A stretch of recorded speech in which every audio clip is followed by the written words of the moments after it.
Shayadu isa darufte? Asuma magala kana. Magala kana jirat. Maal tutai mai dhugaa baata? Waaqayyoon gurguddaan godhe waan na godhe keessaa waan natti fakkaate dhugaa bahuun barbaade. Eshi. Guyyaa tokko guyyoo ta'anii uumee keessa guyyaa tokko akka carraa ta'e fayyaa dhabe. Eshi. Dhuman deemu erga irratti galeeti miti fayyaa dhabee du'a iji dura na qabaa waan na godhu hin beeku. Ijoollee nan du'a maal taati ijoolleen tun hin jedha. Du'a kana waan iji dura na qabuuf hin beeku waaqayyoon jedhaa waaqayyoon kadhadhaa osoo hin jijjiirame ijoollee koo kana wajjin osoo hin jijjiiramin akkanumatti hafamu man du'aa karaan darbaa hin jiree waaqayyoon gaafachaa ture. Du'atu sitti mul'ata? Afuura du'aa sirra naanna'aa ture? Yeroo hundumaa nan gaafadha waaqayyoon jedhaa iji dura na dhufaa osoo na hojjedhu osoo hin deemu iji dura na dhufaa waan lapheeku kana wal cabsu hin beeku. Hinduu tasiin jedha? Wal na cabsa.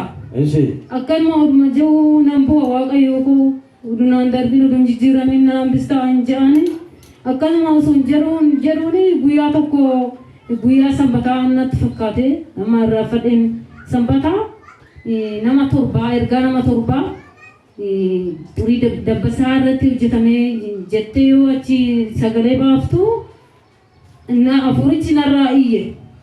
Afuura du'aa kan sirra naanna'u sirraa rukutan? Afuricha sodaa keessa galtee kan jiru narraa iyye. Achuma naa kadhatamee biirootti naa kadhatamee. Bilisa ba'a? Bilisaan ba'ee. Mee galateeffadhaa waaqayyoodha.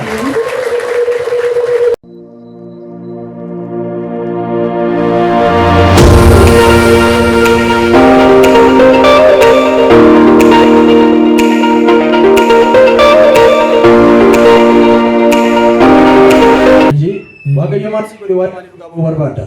Waaqayyo du'arraa na fayyisee na dhukkubee akka malee. Maaltu si dhukkuba ture? Na dhukkubee garaachi kiyya kun akka malee na dhukkuban ture na dhukkubee maatiin kiyya immoo gaariitti na fe'anii asuma hikimii na fidanii. Mana yaalaa si fidanii? Mana yaalaa na fidanii achittis immoo fayyuu hin dandeenye. Asuma hakiimni intinaatti gaariitti. Gaariirra osoo hin ciisuun asitti kadhatamaa jira sagaleen dhagaye. Haala kanarratti dabartu? Sagalee dhageenyaan. Gaariirra ciitte sagalee dhageesse? Sagalee kadhannaa? Asii immoo kadhachaa jiru waldaa kana dhaqaa raajiin balaa kadhachaa jira jedhee nani gaafadhe. Jennaan ishii beenu naan jedhanii qabanii na fidanii. Asi immoo naan dhufee duuba sanan taa'aa jira iddoo kanaa miti achi duuban taa'aa jira. Asii immoo osoo kadhachaa jirtan asumaan deemtanii dhaqxanii achi duubarraa fuutanii na fidanii. Lafa kanatti immoo naaf fayyaa guddaan argadhe imimmaan koo furrii boollee harkuma keessanii narraa xaragdanii yeroo sana fayyina guddaa tokkoon naaf ta'e asittan bilisa bahee digimtiirraa saaxiniin du'aa siif qophaa'eera garuu ergamaa waaqayyoo tokko sirraa hurreesseera naan jettanii lafa kanatti fayyee galee waaqayyoon naa galateeffadhaa. Deemuu dandeessu turtee gaariidhaan si fidan? Gaariidhaan baatamee dhufee tan lafa deemee galee. Galateeffadhaa waaqayyoodha.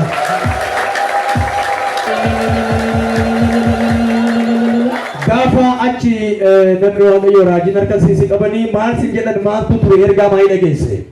Isaanii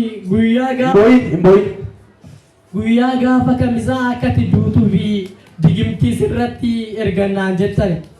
Ani immoo kamisuman na dhukkubee kamisuman ciisaa ture. Kamisuma ana kan na dhukkubee isin immoo kamsi akka duutuu fi digimtii sirratti ergannaan jettanii lafa kanatti immoo digimtii irraa bilisa bahee tan galee waaqayyoon galateeffadhaa.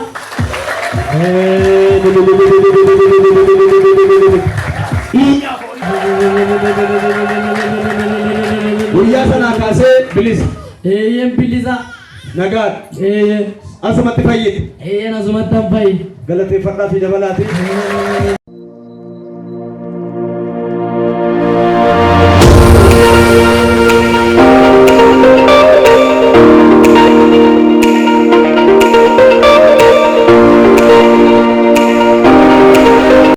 Loonii jedhamtaa isa jiraata?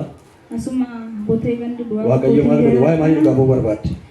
Waaqayyo akkas ture dhibeen koo ganama yeroo lafti bari'u namni gammadaan ka'anii yeroo mana fincaanii deemu handhuura koo kana gaafan bahu akkanumatti walitti na qaba bakka sa'a tokko yookiin sa'a lamaaf akkanuma gad jedheetuman gara manaa galaa bakka ofirra taa'ee waan jedhu malee dhaabbachuu hin danda'u. Hirribaa kaatee gara mana fincaanii yogguu deemtu.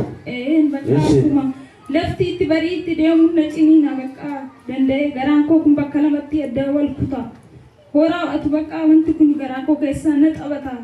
Maali yaa Waaqayyo jedhee garaa eefa hoggaa sadiin dura sabalas deddeebi'aa ture maatii koo biraa. Bakka akkasuma wanti kun natti ulfaachuu malee narraa deemuu didee. Sabala deddeemaa turte. Utuu namaniin. Na dhukkuba namni hin gammadaan yeroo lafti bari'u na yaadda.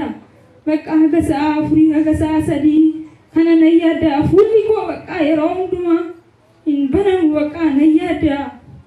Waasan ta'eef asitti raajiin naa kadhatanii nanii kame waan haaraan irratti ta'e hafuura koo guutuu baafachuu hin danda'u. Garaan koo kun bakka lama ta'a. Akkanatti giseen nan baafadha jedhu danda'een baafadhu hafuurri koo kun anuma keessatti gaddeebi'aayi. Hafuura muraasa turee xiqqishuma baafadha malee hafuura koo guutuu baafachuu hin danda'u. Guyyaa asitti immoo dhuftee sii kadhatamu kaasee. Guyyaa asitti dhufee naa kadhatamu kaasee. Yeroo mana fincaanii deemtu bari'ee yeroo fi mana fincaanii deemtu. Bari'ee natsaa kiyyan kaa bakka hafuura koo guutuun baafadha. Garaan kiyya kun akka waan ba'aa wayii yookiin na keessaa wanti haaraa wayii irratti ta'eetitti garaan kiyya kun natsaa na ta'e homaa. Mee galateeffannaa fi iyyaati boorichaati. Guyyaa sii kadhatame kaasee wanti yeroo dheeraa sirra ture kun sirraa sokke.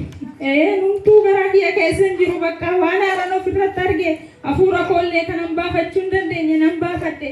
Karaa yeroon deemu danda'een baadhu waan ulfaatu danda'een baadhu. Na dhukkuba garaa kiyya kana keessaa gadi na dhukkuba bakka na hadooda danda'e karaa dheeraa deemuu hin danda'u. Erga sii kadhatame kaasee akkam. Amma na saala waan haaraa. Mee galateeffadhaa Waaqayyoodha.